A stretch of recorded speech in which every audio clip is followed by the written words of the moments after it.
สวัสดีครับท่านผู้ชมทุกท่านก็ห่างหายกันไปสักพักหนึ่งเลยนะครับสำหรับคลิปแนะนำรถใหม่ที่เปิดตัวในต่างประเทศซึ่งในวันนี้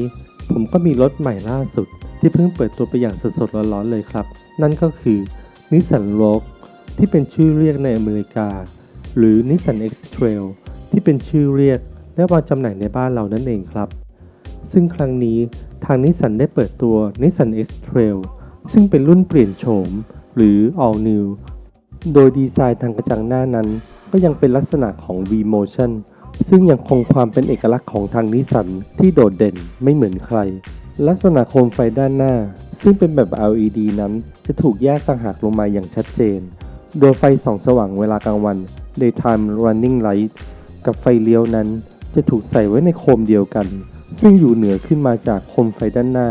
อย่างที่เห็นดังภาพและยังมีไฟตัดหมอกซึ่งแลดูมีขนาดเล็กติดตั้งมาให้อยู่ด้านล่าง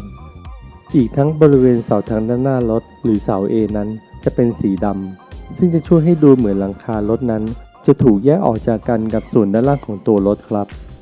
และเมื่อมาดูที่ส่วนด้านท้ายนั้นจะเห็นได้ว่าลักษณะโคมไฟท้ายนั้นจะเป็นแบบ LED และถูกดีไซน์ใหม่ให้ดูสปอร์ตโฉบเฉี่ยวมากยิ่งขึ้นรวมถึงสปอยเลอร์ด้านหลังนั้นจะถูกดีไซน์ใหม่ให้แลดูทันสมัยมากขึ้นกว่าเดิมเช่นกันประตูท้ายนั้นจะมีระบบเปิดปิดอัตโนมัติด้วยระบบแฮนด์ฟรียังไม่รวมถึงกันชนหลังจะมีดีไซน์ใหม่และล้ออัลลอยดีไซน์ใหม่ขนาด 19 นิ้วซึ่งโดยรวมแล้วรถทั้งคันนั้นจะดูสปอร์ตมากยิ่งขึ้นแต่ในขนาดเดียวกันก็ยังมีความภูมิฐานอยู่ครับสำหรับรายละเอียดคร่าวๆเกี่ยวกับขุมพลังของ All New X-Trail นั้นจะเป็นเบนซิน 2.5 ลิตรให้กำลังแรงม้าสูงสุดที่ 181 แรงม้าซึ่งประมาณ 6,000 รอบต่อนาทีและให้แรงบิดสูงสุดอยู่ที่ 245 นิวตันเมตรซึ่งประมาณ 3,600 รอบต่อนาทีส่งกำลังผ่านเกียร์อัตโนมัติ Xtronic CVT ไปยังระบบขับเคลื่อน4ล้อพร้อมด้วยระบบกระจายแรงขับเคลื่อนอัตโนมัติครับมาดูในส่วนอุปกรณ์ภายในตัวรถคร่าวๆกันบ้างนะครับอาทิเช่นเบาะนั่งจะเป็นเบาะนั่งหุ้มหนังและมีการตัดเย็บแบบ Diamond Cut ซึ่งจะสร้างความหรูหรามากยิ่งขึ้นให้ภายในห้องโดยสารหน้าจอแสดงข้อมูลการขับขี่พร้อมมาตรวัดจะมีมาให้ถึง 12.3 นิ้วและมีหน้าจอ Head-Up Display ขนาด 10.8 นิ้วหัวเกียร์จะเป็นแบบไฟฟ้าซึ่งจะสร้างความสะดวกสบายในการใช้งานอีกทั้งเบาะนั่งด้านหลังจะปรับพับได้ 60-40 ครับหน้าจอจะเป็นระบบสัมผัสขนาด 9 นิ้วมาพร้อมกับระบบ Infotainment ซึ่งสามารถเชื่อมต่อระบบ Apple CarPlay และ Android Auto ได้คอนโซลกลางจะมีช่องเสียบ USB-A และ USB-C รองรับระบบการชาร์จมือถือแบบไร้สายโดยมี Wireless Charger มาให้และระบบเครื่องเสียงจะเป็นยี่ห้อของ Bose ซึ่งมีมาให้ถึง 10 ตำแหน่งนอกจากนี้ยังรองรับระบบ Pro Pilot ซึ่งจะช่วยควบคุมการเร่งความเร็วการเบรกรวมถึงการบังคับเลี้ยวในขณะขับขี่มีระบบเบรกมือไฟฟ้าและ Auto Brake Hold ระบบควบคุมความเร็วอัตโนมัติ Cruise Control ระบบเบรกฉุกเฉินอัจฉริยะระบบแจ้งเตือนมุมอับสายตาและอื่นๆซึ่งมีความใกล้เคียงกับรุ่น X-Trail ปัจจุบันที่กำลังวางขายอยู่ในขณะนี้ครับทีนี้เราลองมาดูข้อมูลคร่าวๆในรุ่นปัจจุบันที่กำลังวางขายกันสักเล็กน้อยนะครับเผื่อท่านผู้ชมท่านใดสนใจจะซื้อ Nissan X-Trail รุ่นปัจจุบันนี้ในช่วงโค้งสุดท้ายก่อนรุ่นใหม่จะวางจำหน่ายในประเทศไทยในอนาคตครับเริ่มต้นที่เครื่องยนต์ของ Nissan X-Trail รุ่นปัจจุบันนะครับจะเป็นเครื่องยนต์เบนซิน4สูบแถวเรียง16วาล์ว Twin CVT ขนาด 2.5 ลิตรให้กำลังแรงม้าสูงสุดที่171แรงม้าที่ 6,000 รอบต่อนาทีแรงบิดสูงสุดจะอยู่ที่233นิวตันเมตรที่ 4,000 รอบต่อนาทีส่วนเครื่องยนต์ไฮบริดนั้นจะให้กำลังแรงม้าสูงสุดที่144แรงม้าที่ 6,000 รอบต่อนาทีและเมื่อทำงานร่วมกับมอเตอร์ไฟฟ้าจะได้แรงม้าที่179แรงม้าเครื่องยนต์นั้นจะมีแรงบิดสูงสุดที่200นิวตันเมตรที่ 4,400 รอบต่อนาทีจับคู่กับเกียร์อัตโนมัติ Xtronic CVT และรองรับน้ำมันสูงสุด E20 ครับส่วนมิติตัวรถของ Nissan X-Trail นั้นความกว้างจะอยู่ที่ 1,820 มิลลิเมตรความยาวจะอยู่ที่ 4,690 มิลลิเมตร ความสูงจะอยู่ที่ 1,740 มิลลิเมตรความสูงใต้ท้องรถจะอยู่ที่ 210 มิลลิเมตร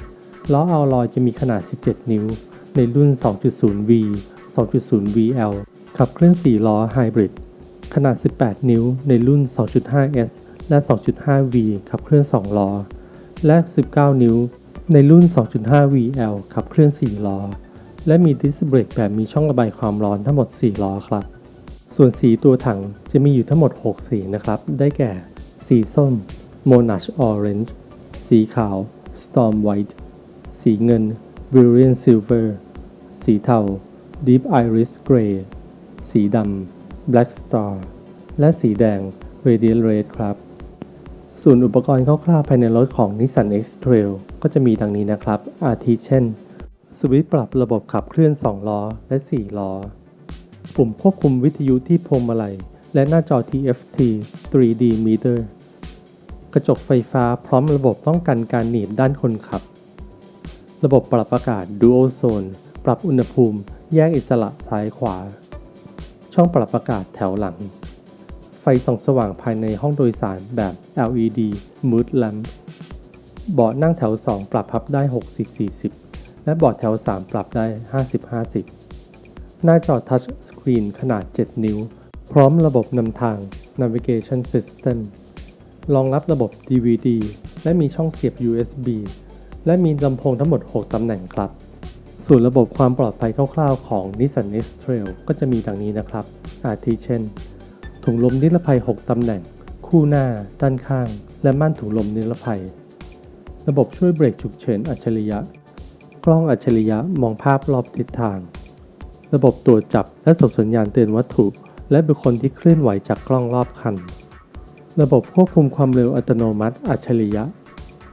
ระบบช่วยเตือนก่อนการชนด้านหน้าอัจฉริยะระบบเตือนเมื่อออกนอกเลนและระบบเตือนมุมอับสายตาครับส่วนราคาของ Nissan X-Trail ก็จะมีดังนี้นะครับมีอยู่ทั้งหมด 5 รุ่นย่อยได้แก่ 2.5S ขับเคลื่อน 2 ล้อ 1,350,000 บาท 2.5V ขับเคลื่อน 2 ล้อ 1,460,000 บาท 2.0V Hybrid ขับเคลื่อน 4 ล้อราคา 1,537,000 บาท 2.0VL Hybrid ขับเคลื่อน 4 ล้อราคา 1,617,000 บาทและสุดท้าย 2.5VL ขับเคลื่อน 4 ล้อราคา 1,660,000 บาทครับมาดูข้อสรุปนะครับทางด้านเครื่องยนต์นั้นจะเห็นได้ว่า X-Trail รุ่นใหม่นั้นจะให้กำลังแรงม้าสูงกว่ารุ่นปัจจุบันอยู่นิดหน่อยครับคือจาก 179 แรงม้าเป็น 181 แรงม้าจึงส่งผลให้สมรรถนะการขับขี่โดยรวมนั้นไม่น่าจะแตกต่างกันมากแต่ด้วยเครื่องใหม่นั้นมีค่าแรงบิดที่สูงกว่ารุ่นปัจจุบันจึงคาดว่าน่าจะได้เปรียบในการออกตัวหรือเร่งแซงได้ดีกว่ารุ่นปัจจุบันครับและเมื่อมาดูอุปกรณ์ข้างในคร่าวๆนั้นจะเห็นได้ว่ารุ่นใหม่นั้นจะมีขนาดหน้าจอสัมผัสที่ใหญ่กว่ารุ่นปัจจุบันอยู่ 2 นิ้วและยังสามารถรองรับระบบ Apple CarPlay และ Android Auto ได้อีกทั้งยังสามารถรองรับการชาร์จโทรศัพท์แบบไร้สายรวมถึงจะได้ลำโพงมากกว่ารุ่นปัจจุบันถึง 4 ตัวอีกทั้งลำโพงนั้นจะเป็นของยี่ห้อ Bose ซึ่งให้คุณภาพเสียงที่ดีขึ้นกว่าเดิมครับส่วนทางด้านระบบความปลอดภัยนั้นคาดว่าจะยังใกล้เคียงกับรุ่นปัจจุบันครับเพียงแต่ครั้งนี้ที่เด่นๆก็คือจะมีระบบ Pro Pilot เพิ่มขึ้นมาซึ่งจะทำให้ยกระดับความปลอดภัยที่สูงขึ้นไปอีกขั้น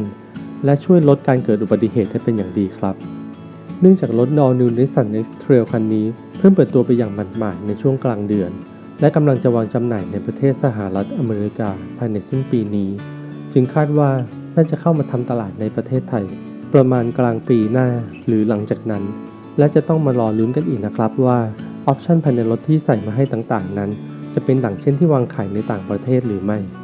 สุดท้ายนี้หากท่านผู้ชมท่านใดยังไม่รีบใช้รถก็สามารถรอรุ่นเปลี่ยนโฉมนี้เข้าไทยมาก่อนแล้วค่อยตัดสินใจก็ได้นะครับหรือหากท่านใดต้องการรีบใช้รถการซื้อตัวปัจจุบันนี้ก็ถือว่าดีมากๆเช่นกันครับเพราะท่านอาจจะได้ส่วนลดหรือของแถมต่างๆยิ่งถ้าเป็นบุคลากรทางการแพทย์ก็น่าจะได้โปรโมชั่นส่วนลดที่มากพอสมควรถ้าตัดสินใจซื้อตอนช่วงวิกฤตโคโรนาไวรัสนี้ครับ